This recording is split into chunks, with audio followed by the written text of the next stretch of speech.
Hi, this is our last week in August, and I want to share with you this really cute story called The Brave Little Crab by Beth Constanzo. Have you ever had trouble being brave? The little crab did. Let's see what happens. Once there was a little crab, the cutest crab you ever saw. He looked a little strange on sand, since he was missing one front claw. The little crab knew he was different, not at all like all the rest. It was hard for him to move around. Of course, he always tried his best. The other crabs wouldn't play with him.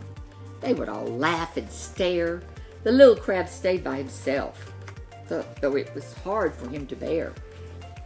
One day a nasty hurricane blew up the coast with speed. It pushed the crab between two rocks, then entangled him in reeds. The trapped crab tried to push his way out from among a tangled reed. He wanted to be back home. He wanted to be free. The other crabs came by to save him. They had tried and hoped to help, but they only made matters worse. He was too snarled in the kelp. "Oh no," cried a worried crab. "Whatever shall we do? We must find something small to push him out and through." The little crab sat listening to what was happening below. He knew that he could help the crab. He could fit where no one could go. "Look at me. I'm small and brave. I can help the crab break free. I can squeeze right in and push him out. I know I can. Please let me." The other crabs spoke all together, standing on the grainy sand. Could this little crab rescue our friend when he only has one hand? The little crab got to work. He drew and thought and planned. The other crab stood still and stared while he dug into the sand. The little crab climbed and squeezed between rocks and jumbled reeds. He pushed the larger crab and said, "I hope this is all it needs." He tried and tried and tried again. The upset crab was tightly stuck. The rescue plan wasn't working, and he was running out of luck. The little crab knew in his heart he couldn't panic or fail. "I need to move this crab, and soon, for a happy ending tale." The little crab then braced himself.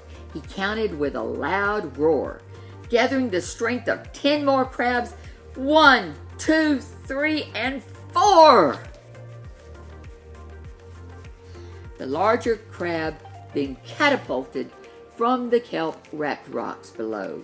The little crab's brave act of courage was quite a mighty show. "You're the best, my little friend. Thank you for saving me. You being different saved the day. You helped me, and now I'm free." All the crabs now gathered round. They clapped and gave a cheer, grateful for the little crab and glad that he was here. They lifted up the little crab, raised him high up to the sky. "We're delighted to say thank you, friend, and that glad you weren't afraid to try." Little crab then bowed with pleasure and said, "Let's have some fun." He waved his claw, said, "Tag, you're it," and they all began to run. The little crab knew he was special. He was rare and custom made. He wouldn't dwell on his missing claw. He would never be afraid. Different can be good for you. You might not look like all the rest, but just remember the little crab and always do your best. The end. Thank you for joining me for The Brave Little